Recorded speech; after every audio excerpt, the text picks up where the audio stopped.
नमस्कार मेरे प्यारे साथियों, माताओं, बहनों। आज मैं एक बहुत ही सुंदर दोहा लेके आप सभी के पास आया हूँ। रामचरितमानस के सुंदरकांड के अंतर्गत यह दोहा है। दोहा क्या है? निर्मल मन जन सो मोहि पावा, अमोहि कपट छल छेद्र न भावा। किसने कहा भैया? भगवान राम की वाणी है। भगवान को कौन प्रिय है? सुनिए जरा, समझिए जरा। सिंपल सा आदेश है, भगवान की वाणी है। निर्मल मन, ये मन निर्मल होना चाहिए, वही भगवान को पा सकता है। लेकिन आज के समय में हम सभी का मन काफ़ी दूषित होते जा रहा है। क्यों? क्या रीज़न है कि मन जो है दूषित होते जा रहा है? दूषित होने का एक रीज़न, उसको दूसरे शब्दों में वो बोले, अशांत क्यों होते जा रहा है? मन के अंदर छल कपट ये क्या हो रहा है? बैठते जा रहा है, तो मन अशांत हो रहा है। अब छल कपट क्या है? मुंह पे कुछ और है, दिल के अंदर कुछ और है। जब मेरी वाणी जो बोले वो दिल में हो, और जो दिल में हो वो मुंह पे हो, वाणी में हो, वह मन पवित्र होता है। दोस्तों, अभी आज के समय में मैं एक अनुभव बताता हूँ। कहीं किसी से मिला, मिलने के बाद बातचीत हुई। जैसे ही मैं उठा, एक व्यक्ति वहाँ जो बैठे हुए मेरा सत्कार कर रहा था, जैसे ही उठते बोला कि भैया आजकल यूट्यूब बहुत बना रहे हैं। मेरे सामने उसकी वाणी इतनी मिठास, और जैसे ही मैं उठा उसकी वाणी कुछ और। तो दोस्तों, ऐसे को क्या बोलूं मैं? किस शब्दों से उस महापुरुष का व्याख्यान करूं मैं समझ ही नहीं पा रहा हूं। अरे भैया, मैं यूट्यूब बना रहा हूँ या जो बना रहा हूँ, उससे आपको परेशानी अगर थी तो सामने बताते, कुछ कमी मेरे अंदर थी तो उसको बताते, तो उससे क्या होती कि अगले को सुधार करने की संभावना जो होता है वो अगला सुन के उसको जीवन में अपनाता, उससे मेरा भी भला होता। लेकिन आप जो कर रहे हो कि यह समझ रहे हो कि यह व्यक्ति मेरे से आगे निकल जाएगा, मेरे से पीछे हो जाएगा, ये सारे छल कपट जो हैं इंसान को पतन के मार्ग पे लेके जाते हैं मेरे दोस्त। और हम जो है इस पृथ्वी पे जो भी इंसान है, वो क्या है, वो कौन है, किस कार्य के लिए आया है, और वह क्या करेगा, कैसे उसका निर्वाह होगा, उसके जीवन में क्या क्या घटनाएं घटेंगी, इसका निर्धारण पूर्व रूप से हो चुका है। जिस शक्ति ने आपको मनुष्य बनाया, इस धरती पे भेजा, उस शक्ति को समझो मेरे दोस्तों। आप जाके माथा पटक पटक के इसको काला कर लो, और मन में छल कपट है, दूसरे के प्रति गलत विचार है, तो जीवन में आप कभी शांत हो ही नहीं सकते हैं। आपके परिवार में कभी शांति आ ही नहीं सकती है। जब आप दूसरों के साथ, अपने बाहरी व्यक्तियों के साथ ऐसा व्यवहार करेंगे, तो क्या आप अपने परिवार में अपने बच्चों के साथ नहीं करते होंगे? तो मेरे दोस्त, आपके विचार, आपके व्यवहार जो होना चाहिए, निर्मल होना चाहिए। हमारे विचार निर्मल होने चाहिए। हमें जीवन में अगर आगे बढ़ना है, घर परिवार में शांति रखनी है, अब जहाँ काम कर रहे हैं, जिस व्यवसाय में हैं, उसको उन्नति के पथ पर लेके जाना है, तो हमें निर्मल रहना पड़ेगा। और निर्मल रहने के लिए अपने अंदर की गंदगी जो छल कपट है उसको निकालना होगा। यह एक दिन का विषय वस्तु नहीं है। करत करत अभ्यास के जड़मत होए सुजान। जब इसको अभ्यास करिएगा तब जाके यह जीवन में आता है। जैसे मैंने एक छोटा सा उदाहरण दिया था कि बात जब आप किसी से आपके साथ भी यह घटित होती होगी। जब आप बैठे होंगे, बात कुछ कर रहे होंगे, वो आपका समर्थन करता है। जैसे ही आप उठते हो और 2 कदम चल के पीछे मुड़ के देखते हो, तो उसके चेहरे का एक्सप्रेशन आपको बता देगा कि वह व्यक्ति जो है आपके बारे में क्या सोच रहा है। तो ऐसे व्यक्तियों से सावधान रहें। ऐसे व्यक्तियों को राक्षस की प्रवृत्ति दी जा सकती है। यह व्यक्ति इंसान नहीं है, वह इंसान के रूप में जानवर हो सकता है। ऐसे ही लोगों को राक्षस कहते हैं। जब हम बच्चे थे ना, तो हम माता पिताजी से पूछते थे कि माता पिताजी राक्षस क्या होता है। लेकिन जैसे जैसे बड़े हुए, अनुभव के आधार पर यह बात समझ में आई कि राक्षस जो होता है इंसान नहीं होता है, राक्षस व्यक्ति नहीं होता है, राक्षस उसका गुण होता है, राक्षस उसका स्वभाव होता है। तो दोस्तों यह सारी बातें लेके आने का मतलब, मूल उद्देश्य मेरा यह है कि आजकल जो है हम लोग माता पिता के सामने भी निर्मल नहीं रह पाते हैं, अपनी पत्नी के सामने भी छल कपट है, बच्चों के सामने भी छल कपट है। इसका कारण क्या है? हर परिवार में, जिस परिवार के लोग ऐसे बर्ताव करते हैं उसके परिवार में शांति नाम की चीज़ मिलनी मुश्किल है।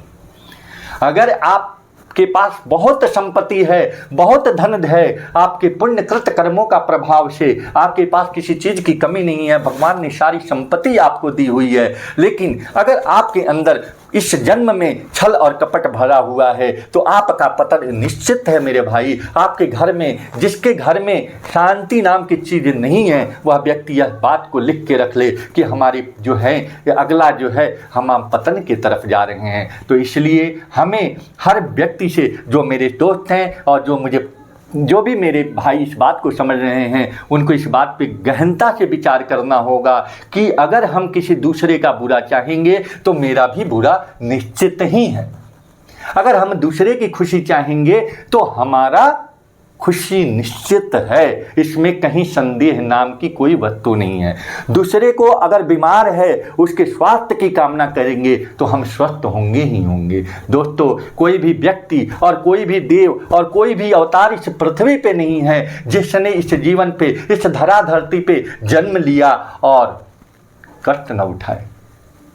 इतिहास गवाह है कि जो भी इस मृत्यु लोक में आया, चाहे वह अवतार लेके आया, चाहे वह मनुष्य रूप में आया, चाहे वो नारायण आए, सबने इस धरती पे आग की और कष्टों को झेला है, बाधाओं को बाधाएं उनके सामने आई हैं। एक उदाहरण के रूप में ले लो, भगवान राम भी 14 साल वनवास रहे, लेकिन वनवास के समय उन्होंने उसको कैसे लिया और कैसे उसका वनवास को उन्होंने पॉजिटिव वे में लिया और उससे देव का, मनुष्य का उद्धार किया। उसको भी वह हंसते रहे, मुस्कुराते रहे और पार किए। कितनी बाधाएं आई 14 साल के वनवास में, लेकिन वह कहीं भी उनको आप यह नहीं देखोगे कि वह थोड़े से दुखी हुए हैं। दुखी एक बार हुए हैं, 2 बार हुए हैं, जब दूसरों की पर पीड़ा के चलते हुए हैं। पहले बार जब वह जंगलों में अस्थियों को देखे तब उन्होंने दुखित हुए। दूसरी बार जब वह लक्ष्मण को मुच्छत बाण लगी और वो बाण जो क्या बाण लगा था, शक्ति बाण लगा था, उस समय व्याकुल हुए थे भगवान। और माता सीता जब मिली नहीं थी वो अपनी कुटी में, तब व्याकुल होते। कुछ ऐसी चीज़ें हैं तो उस व्याकुलता से भी हमें सीखना चाहिए। भगवान व्याकुल तब हुए कि जो उनका प्रेमी उनसे बिछुड़ता है या उसको कष्ट होता है तो उस परम पिता परमेश्वर को कष्ट होता है। तो इसलिए भाई अगर हम किसी को कष्ट दे रहे हैं तो जाने अनजाने में हम यह नहीं समझ पा रहे हैं कि वह भगवान का भक्त है या नहीं। तो पता नहीं, अगर भगवान का भक्त होगा तो और बहुत बड़ा गुनाह हो जाएगा हमसे। तो दोस्तों कभी भी किसी को भी अपने मन से, तन से और धन से कष्ट नहीं देना है, हमें सबका भला सोचना है।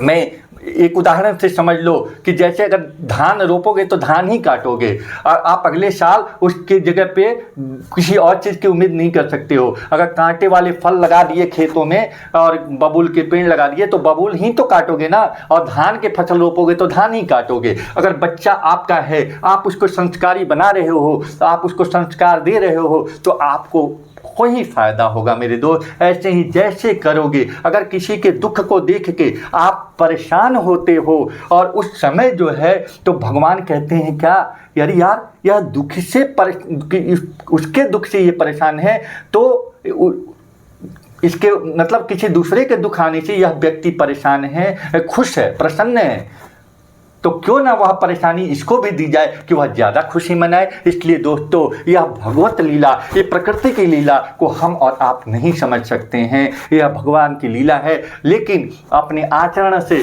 अपने कर्म से जरूर प्रयास कर सकते हैं कि किसी का अहित न हो।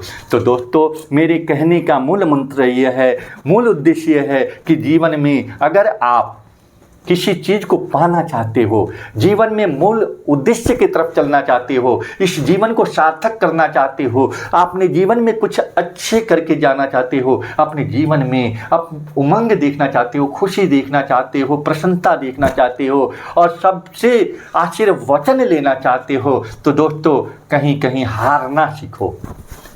मेरी बात को लिख के रख लो, आप हारना सीखो। जिस दिन आप हारना सीख लोगे उस दिन जीतना आपके लिए निश्चित है, भगवान की तरफ से निश्चित है। तो जीतने की अभिलाषा रखना और अपने आप को सम्मानित समझना, सबकी जगह सम्मान की अभिलाषा रखना, यह हमारी सबसे बड़ी कमी है दोस्तों।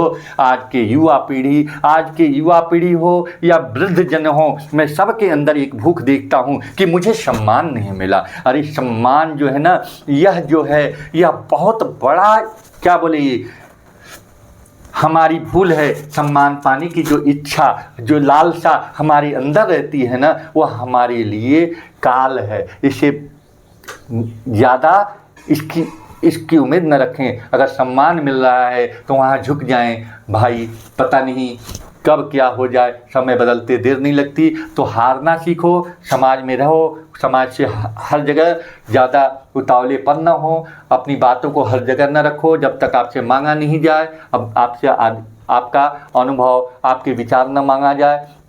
दूसरी बात, माता पिताजी के पास समय दो, उनके आशीर्वचन लो। उनके वचन ही आपके जीवन में आशीर्वाद होते हैं, क्योंकि वह अनुभव के आधार पे आपको बताते हैं। बच्चों के साथ समय दो और मन को हर समय पवित्र रखो। मन पवित्र रहेगा तो जीवन में बहुत कुछ पा सकते हैं, और मन पवित्र रहेगा तो इसके पहले वाला मेरा एपिसोड था प्यार, तो आपके जीवन में प्यार भी आएगा और आप एक सफल इंसान हो सकते हो। और समय मिला और आपके और कर्म अच्छे हुए तो उस भगवान के प्रेमी भी हो सकते हो, नज़दीकी भी हो सकते हो, त्रिकालदर्शी भी हो सकते हो। तो दोस्तों अपने जीवन में प्रेम बनाएं, शांति रखें और मन को निर्मल करते जाएं। आप देखेंगे कि हर तरफ आपको चाहने वालों की भीड़ लगी रहेगी। इसी के साथ मैं अपनी वाणी को विराम दे रहा हूं। पुनः मिलूंगा।